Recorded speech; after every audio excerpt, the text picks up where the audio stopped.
ओम शांति।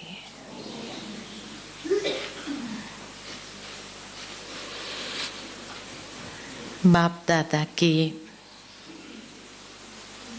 अनमोल मधुर महावाक्य हम प्रतिदिन सुनते हैं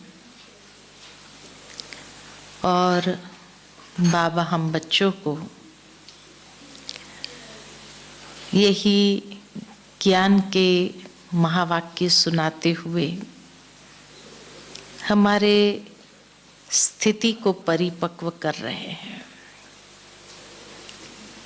ताकि अंतिम समय का जो पेपर है उसमें पास होने का अभ्यास यही अशरीरीपन। परंतु ये अभ्यास 1 सेकंड का होना चाहिए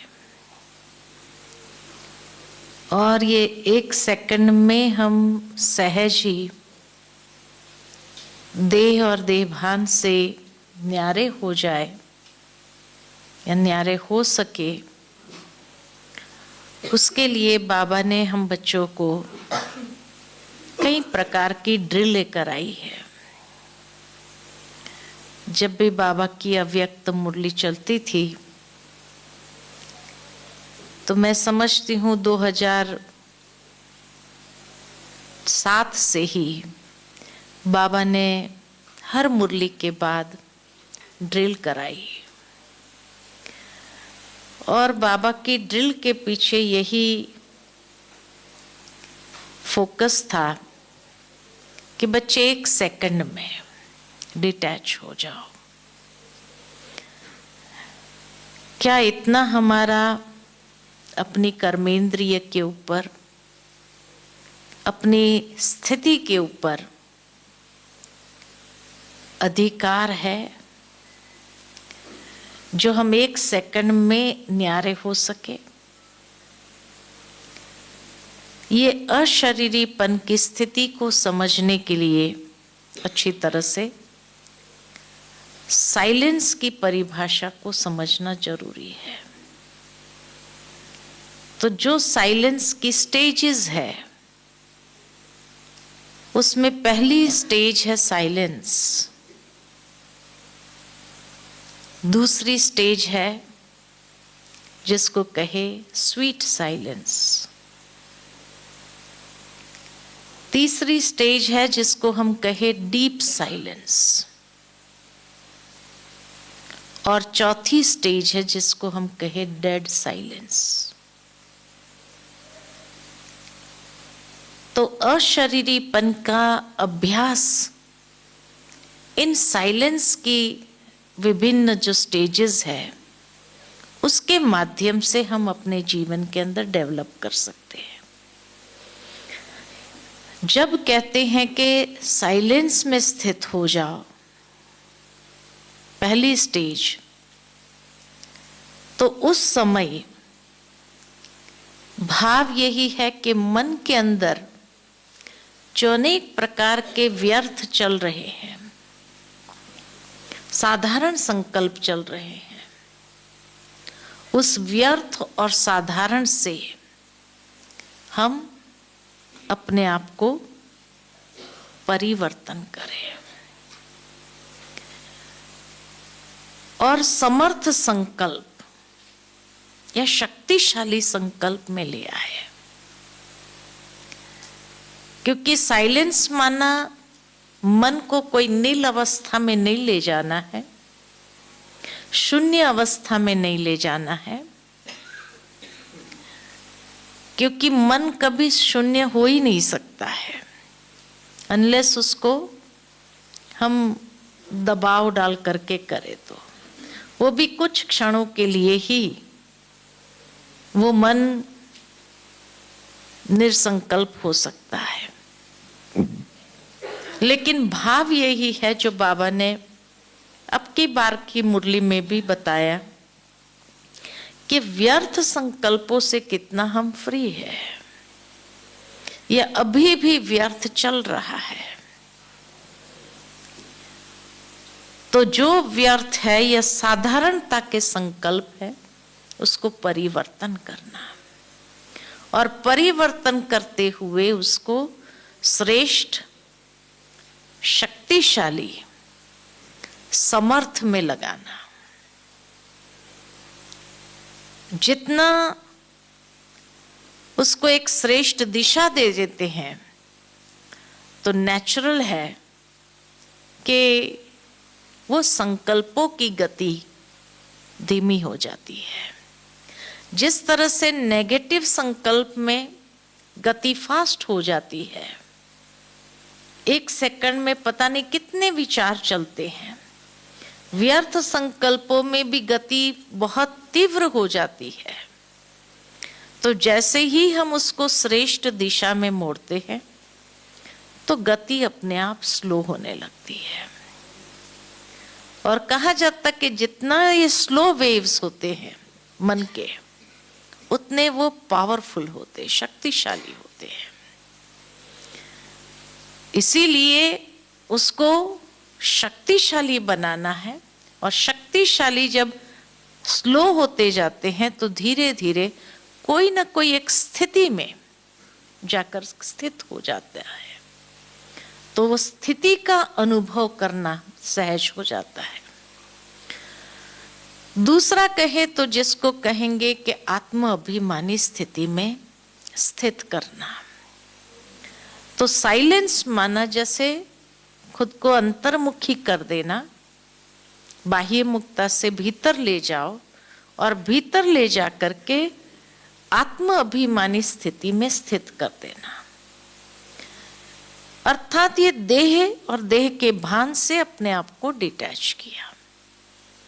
और आत्म अभिमानी स्थिति में स्थित करना मतलब कि आत्मा के जो सातों गुण हैं, उन गुणों का स्वरूप बन जाना और एक एक गुणों की महसूसता में मन को ले जाना। तो इसीलिए कहा कि अशरीरी तो फाइनल स्टेज है, लेकिन प्रथम जब तक हमने ये आत्म अभिमानी स्थिति का अभ्यास नहीं किया है, तब तक अशरीरी होना बहुत मुश्किल है। क्योंकि बार बार देह भान हमें खींचता है, नीचे ले आता है। क्योंकि कर्मयोगी जीवन है, तो कर्मयोगी जीवन होने के कारण कर्म तो छोड़ना नहीं है। अंत तक जैसे ब्रह्मा बाबा ने भी कर्म किया, कोई भी सेवा नहीं छोड़ी, ऐसे हमें भी कोई सेवा छोड़नी नहीं है, न कर्म छोड़ना है। लेकिन हर कर्म करते हुए ये स्थिति का अभ्यास करना। तो बीच बीच में जैसे आत्म अभिमानी बन करके हम योग करते हैं, या फिर जब देह में आकर कर्म करते हैं तो देही अभिमानी होकर कर्म करते हैं। अर्थात आत्म अभिमानी स्थिति में जो सातों गुणों का स्वरूप बने, उस रस को इस तरह से भर दे कि जब हम देही अभिमानी बन करके कर्म करते हैं तो वो ऊर्जा नेचुरल रूप में प्रवाहित हो हर कर्म में। जिस तरह से कोई दुनिया के अंदर भी देह अभिमान में होता है, तो देह अभिमान माना क्या कि जहां विकारों की ऊर्जा, नकारात्मकता की ऊर्जा हर कर्म में प्रवाहित होती है और इतनी नेचुरल हो गई है कि वो इंद्रियों को भी उस दिशा के तरफ आकर्षित कर लेती है। लेकिन जब आप किसी ऐसे व्यक्ति को देखो जो शांत चित्त हो, गंभीर हो, बोलते हैं तो भी बड़ी मधुरता के साथ बोलते हैं, तो क्या कहते हैं, ये तो जैसे देवता है। तो देवताएं नेचुरल देही अभिमानी स्थिति में थे, नेचुरल आत्म अभिमानी, भले वहां ज्ञान नहीं था लेकिन नेचुरल आत्म अभिमानी स्थिति थी। अर्थात वो गुण नेचुरल प्रवाहित होते थे हर कर्म में, तो उसको कहा देही अभिमानी स्थिति। तो इसी तरह आत्मा के जो 7 गुण हैं वो एसेंस है, तो वो एसेंस प्रवाहित होना चाहिए। जिस तरह मान लो कि रंगों को अगर लिया जाए तो मेन रंग दुनिया के अंदर कितने माने जाते? 3 रंग ही है, रेड, ब्लू और ग्रीन। और ये 3 रंग को मिक्स करते हुए आज 150 कलर बनाते है ना। 3 रंग ही ओरिजिनल माना जाता है।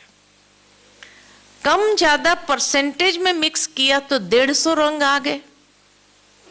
ठीक इसी तरह हमारे ओरिजिनल गुण 7 ही है, लेकिन कम ज्यादा परसेंटेज में जैसे एक दूसरे के साथ मिक्स होते हैं तो जो 36 गुणों की माला है वो बन जाती है। इसलिए बाबा बच्चों को बार बार कहते स्वधर्म में स्थित हो जाओ, यानी ये 7 गुणों से भरपूर हो जाओ।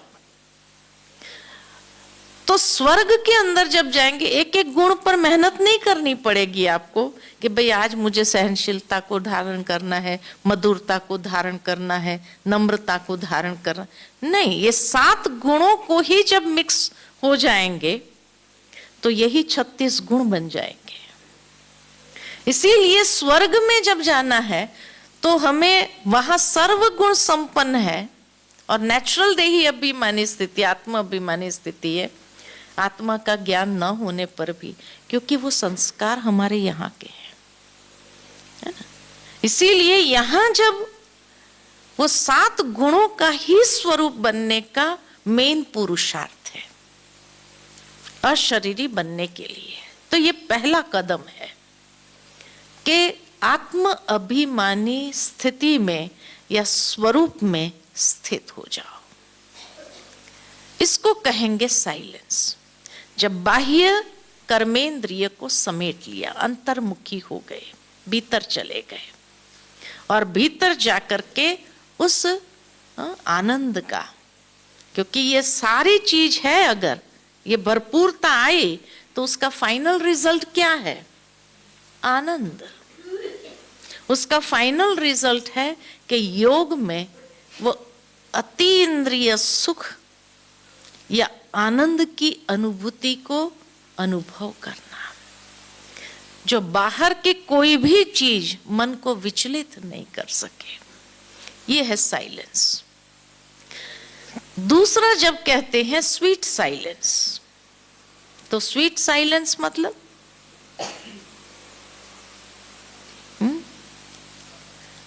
जिस साइलेंस के अंदर बहुत सुख हो, मधुरता हो, स्वीट साइलेंस है, तो वो किस में मिलेगी? सीधा परम धाम थोड़ी पहुंच जाना है। स्वीट साइलेंस कहाँ मिलती है? संबंधों में। जिस व्यक्ति के साथ या जिस संबंध में अति समीपता है तो वहां से सुख की महसूसता होती है, सुख की फीलिंग मिलती है। जिस व्यक्ति के साथ आपका घनिष्ठ संबंध है, अति नजदीक का संबंध है, उसके साथ जिस समय आप कुछ पल भी बिताते हैं तो भी वो सुखद पल हो जाती है। कि जिस संबंध की रसना हम ले रहे हैं और उसमें जैसे आत्मा को सुकून मिल रहा है, तो वो जो सुकून है उसको कहते स्वीट साइलेंस। इसीलिए बाबा बच्चों को बार बार कहते सर्व संबंध को मेरे साथ जोड़ो। यही कहा, देह सहित देह के सर्व धर्म को भूल, एक मेरी शरण में आ जा, सर्व धर्म परित्यज का ना गीता में भी, कि तू सर्व धर्म को भूल। मनुष्य के कितने धर्म होते हैं? जब गीता ज्ञान दिया गया 5000 साल पहले, अगर दुनिया के हिसाब से देखा जाए तो उस समय तो कोई ना हिंदू था, ना मुस्लिम था, ना सिख था, ना ईसाई था, कोई था क्या? सारे तो हिंदू थे महाभारत के युद्ध में। फिर जो अर्जुन को कहा सर्व धर्म परित्यज, तो कौन से धर्म को छोड़ने के लिए कहा? देह के कितने धर्म है? एक व्यक्ति के देह के कितने धर्म है? हाँ हाँ, तो सर्वधर्म क्यों कहा? कितने धर्म हैं? आप सबके कितने धर्म हैं? हाँ माताएं,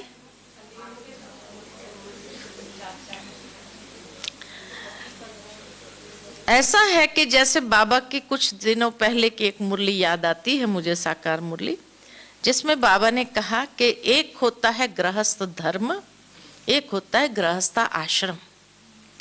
सतयुग त्रेता में गृहस्थ आश्रम है, वहां गृहस्थ धर्म नहीं है। लेकिन द्वापर के बाद गृहस्थ धर्म शुरू होता है ना? तो गृहस्थ धर्म है। और कौन सा धर्म है? और देह के कौन से धर्म है जिसको सबको छोड़ना है? गृहस्थ धर्म, फिर पति धर्म, पत्नी धर्म, इसलिए धर्म पत्नी कहा जाता है। कहते हैं ना, धर्म पत्नी है, धर्म पति है। तो पत्नी धर्म, पति धर्म, पुत्र धर्म, पिता धर्म, कितने धर्म हुए? है कि नहीं ये सारे धर्म? और इसीलिए कई बार कई गृहस्थ, भाई हमको पहला तो पति धर्म देखना पड़ेगा। तो पति धर्म अगर हुआ तो परमात्मा के प्रति धर्म जो है वो साइड में हो गया ना, वो सेकंड नंबर हो गया। पहला पति धर्म है, पहला गृहस्थ धर्म है। तो परमात्मा के प्रति हमारा जो धर्म है वो तो सेकंड नंबर हो गया। इसीलिए भगवान ने गीता में भी अर्जुन को कहा, सर्व धर्म परित्यज। ये सर्व धर्म जो है तेरे, जो तुझे आकर्षित कर रहे हैं, अभी तेरा एक ही धर्म है ईश्वर के प्रति। और इसीलिए का सर्व धर्म परित्यज माम एकम शरणम व्रज।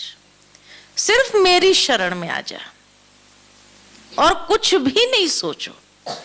तो बाबा भी हम बच्चों को रोज क्या कहते हैं? बच्चे मन मना भव। जो ये सारे धर्म बना के रखे हैं जिसके कारण तुम उलझा हुआ है, इन सब धर्मों को क्या करो? बुद्धि से छोड़ो, भूलो। हाँ, कर्तव्य जहां है वो कर्तव्य निभाओ, कर्म निभाओ, संबंध निभाओ, लेकिन धर्म तुम्हारा किसके तरफ हो? बाबा के प्रति हो। और जब इस तरह से बाबा की शरण में आते हैं हम, बाकी सब धर्म को छोड़ करके, तो हम संबंधों को भी सहजता से निभाने की क्षमता रखेंगे। सहजता हो जाएगी उसको निभाने में भी, कठिनाई महसूस नहीं होगी। इसीलिए कहा सर्व धर्म परित्यज। ये जो सारे रिश्ते हैं और उस रिश्तों के प्रति जो तुम्हारी समझता है कि भाई ये पहला होना चाहिए मेरा, ये मेरा पहला धर्म है, नहीं, बाबा कहे पहला धर्म तुम्हारा ईश्वर के प्रति। मम्मा ने कल की मम्मा की वाणी सुनी, उसमें कहा एक होती है श्रीमत, गुरुमत, परमत, मनमत, हाँ, शास्त्र मत, ये सारी मतें हैं ना। अगर इनको पहला धर्म समझा तो भटक जाएंगे। इसीलिए श्रीमत एक ही है हमारे लिए, और उस श्रीमत की ही पटरी पर हमें अपनी गाड़ी को चलाते रहना है। जब इस तरह से सर्व संबंध इसीलिए बाबा के साथ हमारे जुड़ जाएंगे, तो बाबा के साथ सर्व संबंध जुड़ने से क्या होगा कि हमारा सर्व धर्म बाबा के साथ हो गया, तो स्वीट साइलेंस का अनुभव करना बहुत सहज है। दुनिया में कोई दो व्यक्ति, जैसे बाबा कई बार मिसाल देते आशुक माशुक का, कि ये दो व्यक्ति भी भले साथ में थोड़ी पलों के लिए भी मिल जाए, कुछ बातचीत भी न करे, लेकिन एक साथ होने का भी सुकून का अनुभव करते हैं। ठीक इसी तरह कभी कभी बाबा के साथ जाकर बैठ जाओ, और जब बैठ जाते हैं तो अशरीरी होकर के बैठते हैं परमधाम में। वहां कोई वार्तालाप नहीं है, लेकिन एक स्वीट साइलेंस, जिस साइलेंस में भी एक सुकून का अनुभव हो रहा है, प्राप्तियां हो रही, भरपूरता अंदर में आ रही है, संपन्न बनते जा रहे हैं, है ना। और वो बाबा का सानिध्य कहो, साथ कहो, वही हमें हर प्रकार की बाहरी बातों से सेफ रखते हैं। और धर्म को निभाने में थोड़ा ऊपर नीचे हुआ भी तो भी क्या बाबा करेगा, जादू का खेल कर लेगा। और ऐसा अनुभव होगा कि जैसे कि एक बहुत बड़ी नहीं तो मिसअंडरस्टैंडिंग क्रिएट हो जाती थी, उससे बाबा ने पहले ही बचा दिया। तो ये कई बार अनुभव करते हैं कि जब बाबा को पहला प्रेफरेंस दिया तो बाकी सब क्या हो जाता है, काम अपने आप होने लगते हैं। कभी कभी आप भूल गए होते हैं, वो काम भी बाबा पूरा कर देता है। मुझे याद आता है दादी का एक इंसिडेंट कि एक बार दादी जी, प्रकाशमणि दादी जी कहीं जा रहे थे, तो उस समय जब गाड़ी यहाँ से चली और महसाणा के पहले पहले गाड़ी खराब हो गई, दूसरी गाड़ी साथ में थी नहीं, एक ही दादी जी की गाड़ी चल रही थी और गाड़ी एकदम खराब हो गई, चले ही नहीं। फ्लाइट पकड़ना था दादी को, तो दादी ने कहा कि महसाणा तक अगर हम पहुंच जाए तो वहां से तो कोई भी, और उस समय यज्ञ में कोई इतनी गाड़ियां नहीं होती थी, सेंटरों पर भी गाड़ियां नहीं होती थी।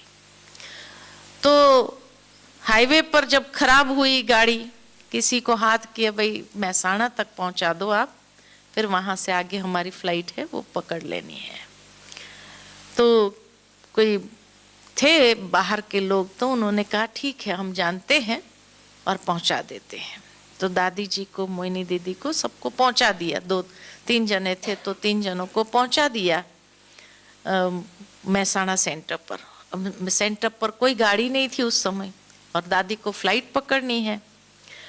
2 भाई क्लास में आते थे जिनके पास गाड़ी थी, तो बहन जी ने उन दोनों को फोन किया। पहले भाई को फोन किया, कहा मैं तो आउट ऑफ स्टेशन हूं, मैं यहाँ हूं ही नहीं। तो दूसरे भाई को फोन किया तो उसने कहा मेरा आज केस की डेट है, मुझे कोर्ट पहुंचना बहुत जरूरी है। कहा दादी को अहमदाबाद छोड़ना है एयरपोर्ट पर। वो सोच में पड़ गया कि आज डेट है, आज नहीं पहुंचा तो केस हार जाएंगे।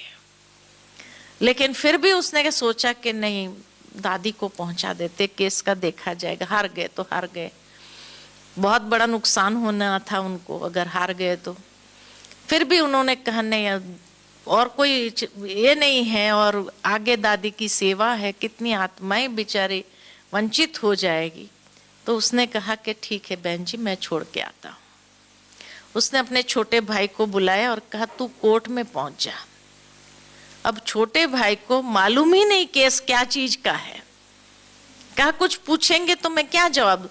कहा कुछ भी मालूम नहीं, कोई बात नहीं, तू खड़ा हो जा हमारे तरफ से बस, है ना, फिर देखेंगे जो भी हो गया। वो जा करके कोर्ट में खड़ा हो गया और ये भाई चला गया छोड़ने के लिए, क्योंकि उसको गाड़ी तो आती नहीं थी जो उसको कहे जा तू दादी को छोड़ के आ, ये भी नहीं, छोटा था। अब वो जा करके कोर्ट में खड़ा हो गया और ये भाई दादी को छोड़ने के लिए चले गए और आए तो बाबा ने यहाँ ऐसा काम किया जो सारा केस पलटी हो गया और पलटी होकर इनके फेवर में आ गया और एक केस जीत गए। न हाजिर रहने पर भी केस जीत गए तो क्या कहेंगे? यही कहते हैं ना बाबा ने किया, लेकिन कैसे किया बाबा ने? कैसे किया? सर्व धर्म परित्यज, एक बाबा की शरण में आए, तब बाबा ने काम किया। हम क्या करते हैं?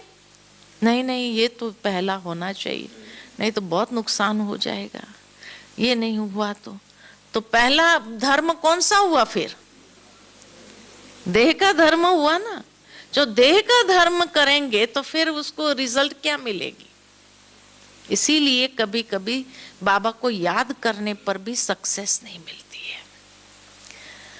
तो मेरे जीवन में पहला प्रेफरेंस बाबा है या और धर्म की बातें हैं, है ना? वो धर्म की बातें तो गीता में की नहीं है। एक स्वधर्म की बात आती है दूसरे अध्याय में, और 18वें अध्याय में सर्वधर्म। लेकिन कोई नहीं सोच पाता है कि जब उस जमाने में महाभारत के समय न मुस्लिम थे, न सिख थे, न ईसाई थे, फिर भगवान ने कौन से धर्म की बात किया? ये कोई सोचता ही नहीं है। लेकिन हर इंसान के कितने धर्म हैं जिसके प्रति वो प्रतिबद्ध है, कमिटेड है। अगर वो कमिटमेंट पहला मेरा बाबा के साथ हो तो कहेंगे हाँ, पहला धर्म मैंने बाबा के साथ निभाया। तो बाकी के धर्म को बाबा संभाल लेता है। बाकी के सारी प्रतिबद्धता है, जो कमिटमेंट्स हैं हमारे अलग अलग संबंधों के प्रति, वो कमिटमेंट्स बाबा संभालता है। मैंने अगर बाबा के प्रति की कमिटमेंट संभाली तो, है ना? नहीं तो नहीं, वो मेरी पहला धर्म है, वो पहला निभाना पड़ेगा। फिर बाबा को भी याद कर रहे हैं, बाबा तू मदद करना, बाबा तू मदद करना। क्या होगा? मदद मिलेगी, सफलता मिलेगी। इसीलिए गीता में सफलता का सूत्र बताया, सर्वधर्म परित्यज मामेकम शरणम व्रज। तब सफलता सहजता से अनुभव होगी। और ये स्वीट साइलेंस का जो सुकून मिलता है वो तभी मिलेगा। लेकिन उसका मतलब ये भी नहीं है कि लाइफ में इम्बैलेंस करें, है ना? कर्म जो है और परमार्थ दोनों का बैलेंस लेकर के चलना है। व्यवहार और परमार्थ दोनों का बैलेंस लेकर चलना है। बैलेंस जीवन में बहुत जरूरी है। ये धर्मों को भी निभाने में बैलेंस बहुत जरूरी है। सर्व संबंध हमारे बाबा के साथ हो, लेकिन दुनिया के साथ के जो संबंध निभाने का जो बैलेंस है वो भी हमें मेंटेन करते हुए चलना है।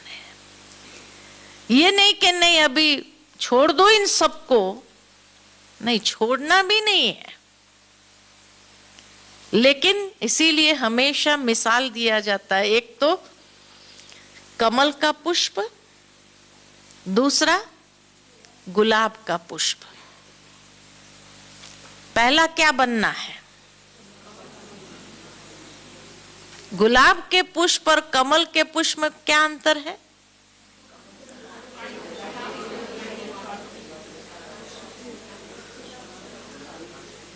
एक एक बोलेंगे तो समझ में भी आएगा। गुलाब खुशबू देता है और कमल खुशबू नहीं देता है। कीचड़ में रह करके, वो भी तो कांटों के बीच में रहता है ना।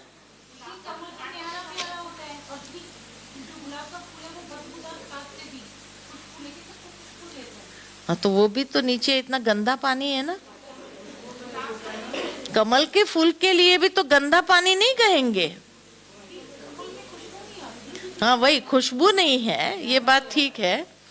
लेकिन पहला क्या बनना है, कमल या गुलाब?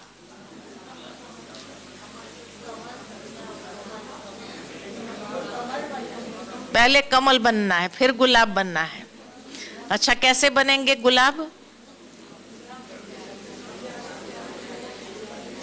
कमल का फूल इसलिए कहा कि कमल की गृहस्थी बहुत बड़ी होती है ना, गृहस्थी बहुत बड़ी है, लेकिन उसके बावजूद भी न्यारा है और उसकी पंखुड़ियां इतनी कोमल के कोई कीचड़ भी उसके ऊपर ठहर नहीं सकता है। तो इसी तरह से शुरू में जब हम बाबा के पास आते हैं तो कमल की तरह रहना उन सबके बीच में है, बैलेंस से चलना है, उनका कीचड़ हमारे ऊपर न लगे, इतना न्यारा और प्यारा होकर के रहना है। लेकिन कमल के साथ साथ फिर पुरुषार्थ है हमारा गुलाब बनने का। गुलाब जो है ना, वो भले जैसे कहा कि खाद से वो खुशबू देता है, कांटों के बीच में रहता है, लेकिन एक गुलाब जब संपूर्ण खिल जाता है, खिलने के बाद उसकी पंखुड़ियां झड़ जाती है,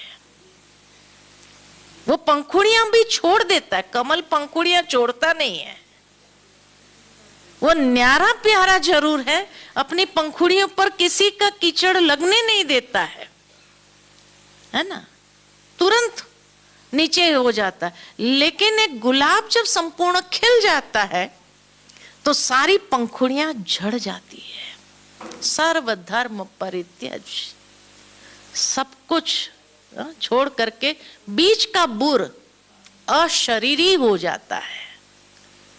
गुलाब जो है अशरीरी हो जाता है, कमल अशरीरी नहीं होता है। तो पहले कमल होते हैं, हम कमल बनते हैं, और कमल के बाद हमारा पुरुषार्थ है गुलाब बनने का,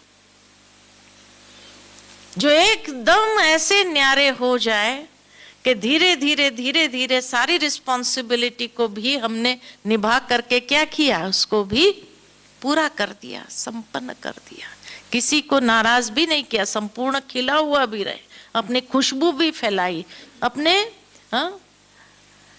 लेकिन संपूर्ण खिल करके सारी पत्तियों को झड़ करके बीच का जो बुर रह गया मना अशरीरी हो गया। समझा? तो अशरीरी बन जाना है ऐसे। तो ये स्वीट साइलेंस है। उसके बाद है डीप साइलेंस। और डीप साइलेंस किसको कहेंगे? तो डीप साइलेंस का मतलब है जैसे गहराई में समा जाना, खो जाना, बाहर की दुनिया से एकदम अपने आप मन और बुद्धि को ले जाना है विदेही स्थिति में। अब यहां एक बात यह भी समझनी है, विदेही और अशरीरी में क्या अंतर है? विदेही और अशरीरी में क्या अंतर है? है कोई अंतर कि खाली शब्दों का ही अलग फर्क है? क्या कहेंगे? विदेही और अशरीरी दोनों एक ही है, अलग है? क्या अलग है? देह के भान से मुक्त अशरीरी, और विदेही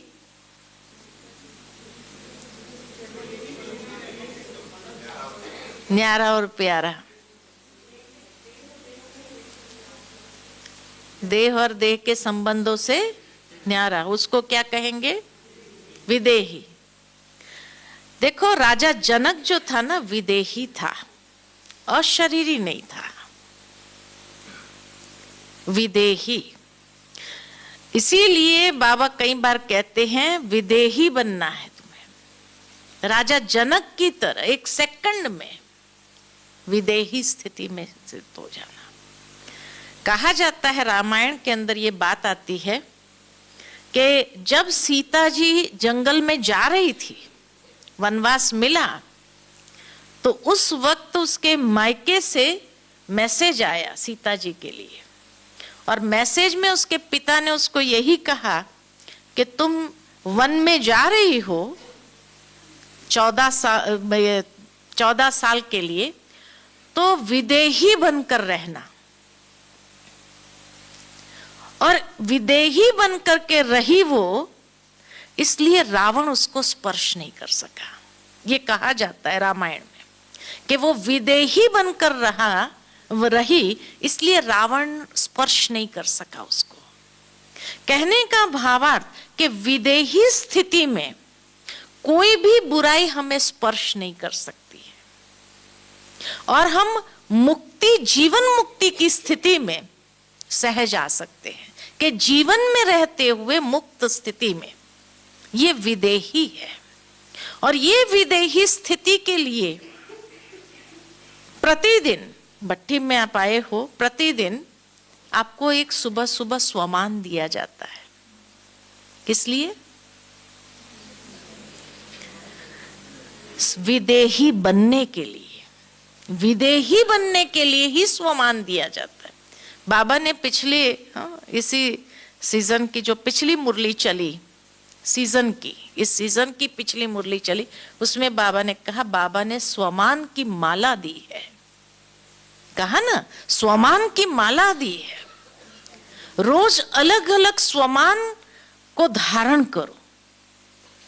तो विदेही बनना माना स्वमान का स्वरूप होना, और स्वमान के स्वरूप होकर के उसकी गहराई में जाना। जो कहा ना, डीप साइलेंस, ऐसा स्वरूप बनकर के उसकी गहराई में समा जाए और उसका वास्तविक अनुभव करते जाए, उसको कहा विदेही। जो कहा उसके कहा जाता है ना, राजा जनक के लिए ये कहानी आती है कि एक सन्यासी ने कहा, भाई मैंने सब कुछ छोड़ दिया, उसके बाद भी मैं न्यारा नहीं हो सका, डिटैच नहीं हो सका। आप ये सारे भौतिकता के बीच में रह करके कैसे उससे विदेही कहलाते हो अपने आप को? तो क्या कहा? कहानी तो सबको मालूम है ना, कि भाई तुम महल देख करके आओ, दीपक पर ध्यान देना, बुझ न जाए, हवा की वही दिशा है।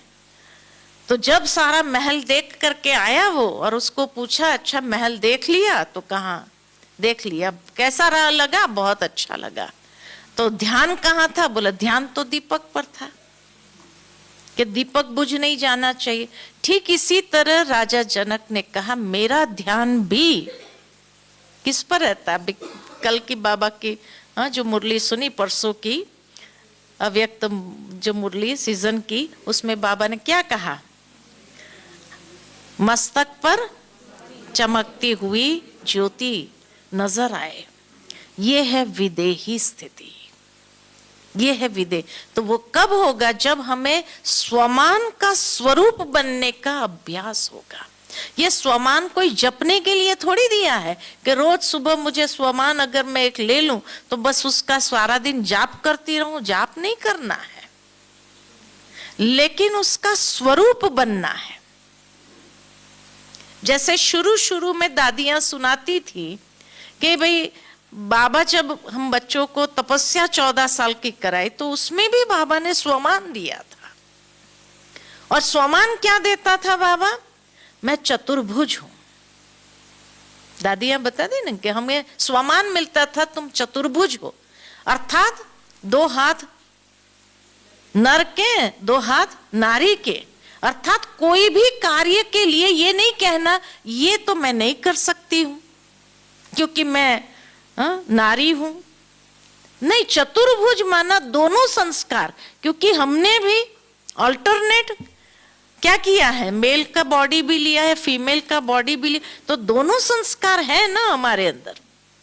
तो बाबा ने ये मैं चतुर्भुज हूं ये स्वमान दे करके दोनों संस्कार को इस तरीके से जागृत किया, निर्भय बना दिया सब बच्चों को। ऐसा निर्भय कि वो डरते नहीं थे। रात का पहरा देते थे बहनें, ट्रक चलाती थी, मैकेनिक का, निर्मल शांता दादी ने कि मैकेनिक का काम करते थे। बड़े बड़े तोपिये में छोटे छोटे बच्चे अंदर घुस जाते थे, उसको मांझते थे। क्यों? ये नहीं कहे कोई भी बच्चा कि भाई मैं ये काम नहीं कर सकता हूं। और इस तरह से जीवन में रहते हुए जिसको कहा जाए ना आत्मनिर्भर, आत्मनिर्भर, किसी के ऊपर भी आधारित नहीं। ये हो तो ही काम हो, ये ना हो तो काम ना हो, नहीं। हम चतुर्भुज हैं। और जितनी बार वो स्वमान को हम अंदर में याद भी करते हैं, उतनी बार उस संस्कार को हम जागृत करते हैं।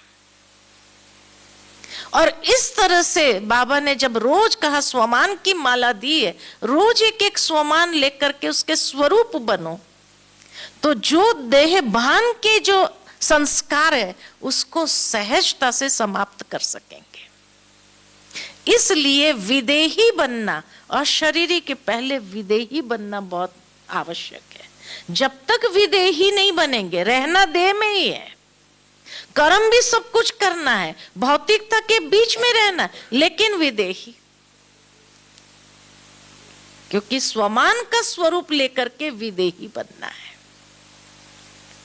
देही अभिमानी और विदेही में ये अंतर है कि देही अभिमानी आत्मा के 7 गुणों की ऊर्जा को कर्म में लाना, और विदेही माना कोई ना कोई श्रेष्ठ स्वमान की ऊर्जा को व्यवहारिक रूप में ले आना, जीवन में ले आना उसको, और उस रीति से जीवन मुक्त स्थिति, किसी के ऊपर भी हम आधारित न हो, इसके बिना काम नहीं चलेगा, इसके बिना, सबके बिना चल सकता है। आज वो व्यक्ति है, कल शरीर छूट गया तो कोरोना में कितना हुआ, कितने बच्चे माँ बाप के बिना हो गए, क्या उनका काम नहीं चला? कि चल रहा है कि नहीं चल रहा है? चल रहा है। भावार्थ ये कि बाबा हम बच्चों को सबसे न्यारा कर देता है और सबका प्यारा भी। तो जितना न्यारा रहेंगे उतना प्यारा।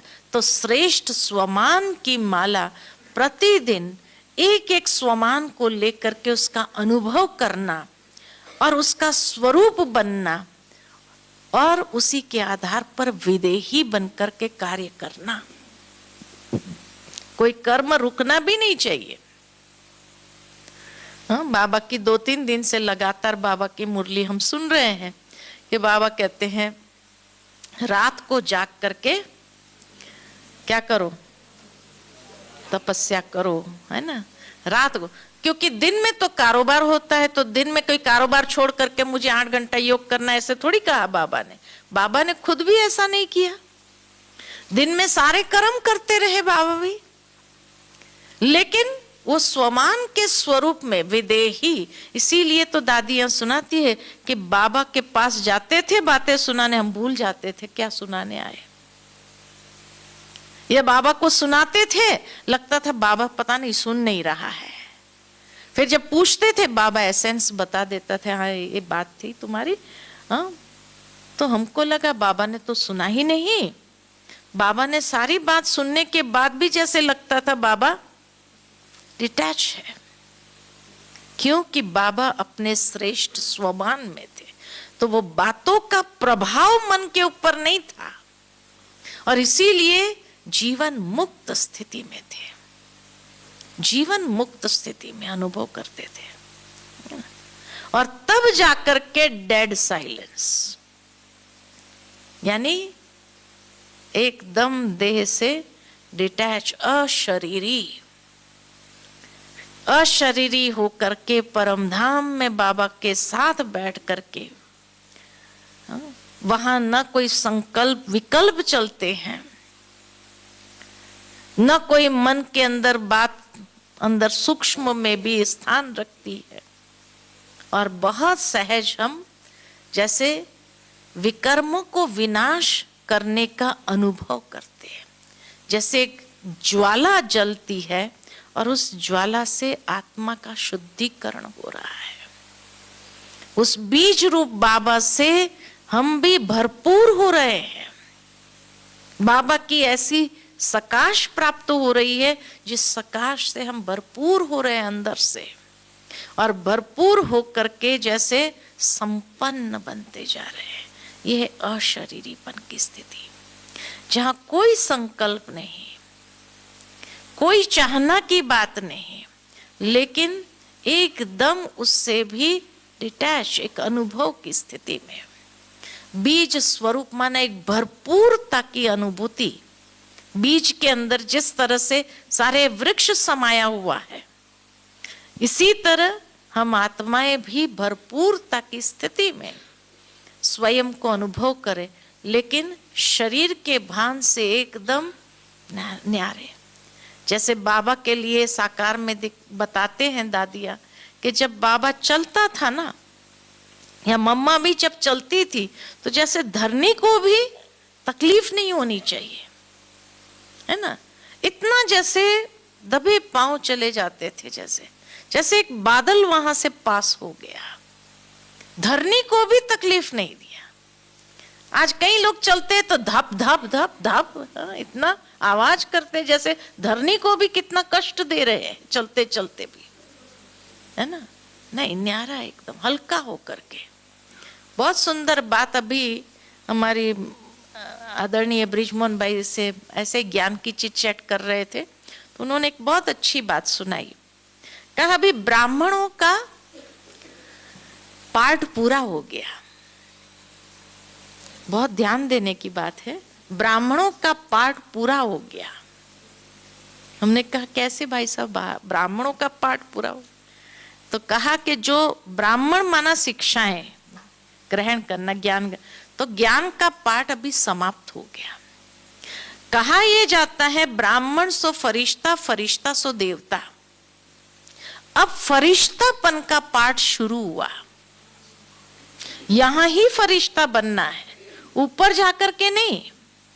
तो ब्राह्मणों की जो शिक्षा हमने ली, अब ब्राह्मणों का पाठ पूरा हुआ। अब फरिश्ता अर्थात लाइट, हर बात में लाइट रहो।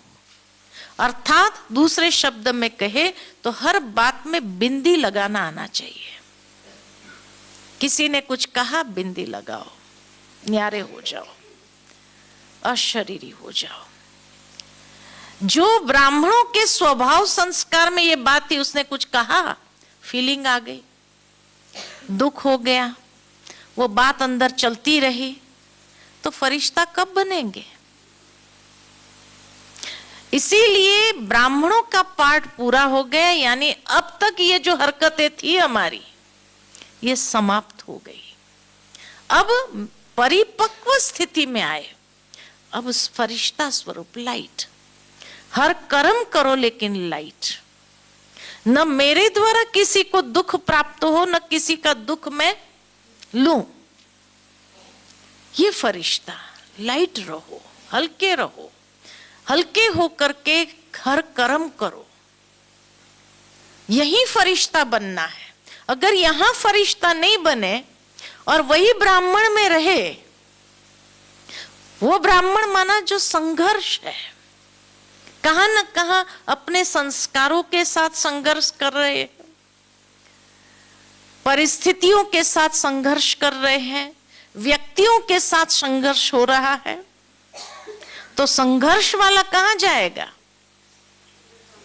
त्रेता में जाएगा ना। इसलिए ब्राह्मण सो फरिश्ता, फरिश्ता सो देवता। तो जो फरिश्ता बनेगा वही देवता में जाएगा, है ना, सतयुग में जाएगा। अगर संघर्ष में रहे, फरिश्ता नहीं बने, तो सीधा सतयुग पूरा कैंसल और सीधा त्रेता में, यानी 2 करोड़ आत्मा के बाद हमारा नंबर लगेगा। त्रेता की बिगिनिंग की पॉपुलेशन कितनी है? 2 करोड़ है ना। तो 2 करोड़ के बाद 1250 साल के बाद मुझे नीचे उतरना होगा। कितने जन्म बाद? 8 जन्म बाद होगा नीचे आना। मंजूर है? आज तक कहते रहे, जब भी पूछते थे लक्ष्मी नारायण बनना है, राम सीता बनना है, तो क्या कहा? लक्ष्मी नारायण। लेकिन अभी तक अगर फरिश्ता अगर नहीं बनेंगे, अब बाकी का जो संगम का समय रहा है, फरिश्ता फरिश्ता अनुभव यही करना है। तभी जाकर के देवता बनेंगे, नहीं तो कहां जाएंगे? क्या मंजूर है? हाँ, सतयुग में जाना है तो क्या करना पड़ेगा? लाइट। हाँ, हर कर्म करते स्थिति लाइटनेस वाली हो, है ना। ज्ञान की लाइट, और आज का वरदान क्या था? हाँ, नॉलेज की लाइट और माइट से, है ना, बस सोल कॉन्शियसनेस में। कहीं किसी ने कुछ कहा, मुझे वो बात लगनी नहीं चाहिए। लगेगी, लगेगी, अगर लगेगी तो कहां जाएंगे? अब समझ लेना अपना। बाबा कहते हैं ना, जैसे जैसे समय नजदीक, तो अपना कहां जाना है वो पता चलता जाएगा कि मैं कहां जाने वाली हूं। तो अपने स्वभाव संस्कार में अगर फीलिंग की बीमारी है तो कहां जाएंगे? हाँ, तो इसलिए अभी कहां जाना है? सतयुग में तो फीलिंग को छोड़ना पड़ेगा, छोड़ना पड़ेगा ना।